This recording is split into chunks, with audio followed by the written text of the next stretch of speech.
At the bright age of 4, I began school at my local primary school. I had a normal experience living in the inner suburbs of Brisbane with my mum, dad, and brother.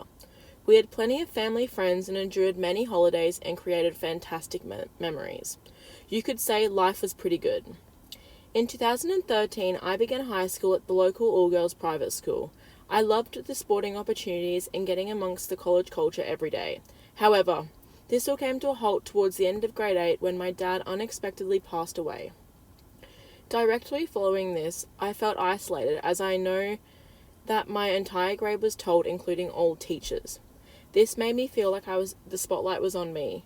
As a result of this, I did not complete grade 8 in the hopes that everyone would forget in the new year. This was not the case. Arriving to school on the first day of grade 9 was challenging. People were looking at me surprised that I was there. I had multiple teachers ask me how I was. Although this was most likely genuine, I felt so isolated. This is where I met Mrs. Correa, one of the most influential people in my life to date. She was the teacher of my English assistance class. Although this class involved being taken out of mainstream English and put into a small room in the library, I, for some reason, never felt isolated. This quickly became my safe place. During this period, I started to resent everything in my life. Everything felt like a struggle, and I was constantly trying to be someone else. I denied my feelings, which made me feel like I didn't belong. Mrs. Correa's classroom was something that I looked forward to. Fortunately, I had Mrs. Correa as my teacher from grade 9 all the way through to grade 12. When reflecting on this class, I realized that there was 3 main aspects that made it so enjoyable and inclusive. Firstly, she provided a safe place where students could relax. She spoke to us informally and, most importantly, allowed us to have time off. One thing that has always stood out is that she didn't ask questions if it was clear that we were having a bad day and weren't comfortable talking about it. This made me feel like I was accepted for the way I felt, and also that other people have bad days too. She would allow any student to take a break and work independently if needed. This brings me to number 2. She upheld strong expectations and standards of achievement. She ensured all students had the resources to achieve their potential regardless of what their potential was. At the beginning of every lesson, the plan was laid out and expectations were made very clear. Then the rest was up to the student. This meant that we were forced to take charge of our own learning. She would answer any and every question we had, living by the motto, no question is a silly question. This made me feel like there was a transparency between what I didn't know and what the expectations were. Thirdly, the class was small and personal. This created mutual respect between student to student and student to teacher. This respect was apparent in all aspects of school, learning, and life. If someone was having a bad day, you learnt to respect it. When someone was struggling with an assessment, you didn't think anything less of them. In other classes that I struggled more in, I felt like I was shunned upon for asking questions and not understanding something. Overall, these 3 specific ways in which Mrs. Correa taught and interacted with her students changed my mindset specifically on mental health. She taught me that it is important to acknowledge when someone isn't right and to provide a student with a safe place regardless of what they are going through. It made me reflect on my situation where I was reserved and felt like I had to hide from how I was feeling. More powerfully, I began to be more aware and less judgmental of people because I realized you don't actually know what they're going through. Looking back on this, I can now understand how I developed my way of learning. I'm an independent learner that must understand something before beginning through reading, researching, and asking questions. It was obvious to me that Mrs. Correa was very passionate about her job, and this rubbed off on me. Specifically, I have noticed as my job as a swimming teacher, I have very high expectations of my students.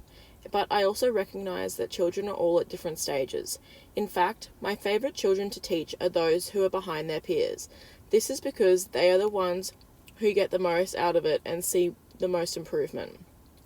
This is similar to Mrs. Correa's classroom, as we were all students struggling with English, and she facilitated this and ensured we achieved our potential. Mrs. Correa taught me that there is more to school than education. It's about feeling safe and developing as a person. My personal aim of education is quite like that of Nell Noddings, and Nell Noddings' focus on care and Montessori's way of learning. My aim of education is to educate children about appropriate social interactions, empathy, care, understanding, and acceptance to all people, as well as promoting a positive and healthy mindset. I believe that children need to play and collaborate in order to learn life skills. Now, let me tell you about my philosophy of education. As a swimming teacher, I believe my personal philosophy of education has been forming for the past 5 years.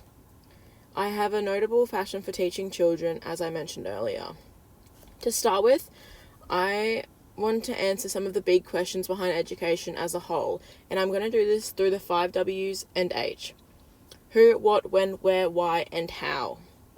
So, firstly, who? Everyone. Every child has the right to be educated under the United Nations Convention on the Rights of a Child. As a future teacher, I hope to provide every child with resources to learn.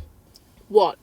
Although I agree with following the Australian curriculum, I believe it can be further adapted to suit individual children.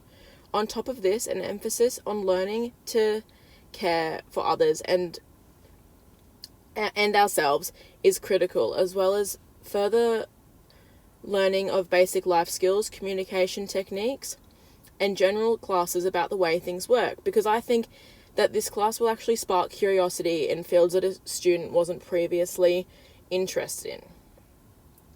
I also think that when a child enters grade 11, there should be more opportunities to learn in a training-based environment, such as TAFE or trades. So when? I agree with the current Australian schooling system to start in grade 1, for the start age of children. Because when I was in grade 1, I only just turned 5, and now that I teach children that are 5 and thinking they're in grade 1, it baffles me. Where? When I become a teacher, I would love to be able to teach my kids outside some of the time. Being outside allows children to feel less confined and less restless. Although their concentration may decrease, if the learning remains fun, there will be more chance to stay on track. Now, why? This is the big one. Why do we educate? So I believe we educate to give children the knowledge and resources to be a valued member of society. And finally, how? Now, with my experience as a swimming teacher, I can kind of see the kind of teacher I'm going to be. I will have high expectations, but also be very empathetic. I want to teach to the students' needs, as per the Alice Springs Declaration. I love being fun, but also productive, and I hope to do this in an outdoor education environment. And finally, something that I pride myself in my work now is I want to know my children incredibly well. This is not only so I can teach to their need, but I can also show them that I care. This semester we explored a range of topics relating to education and teaching.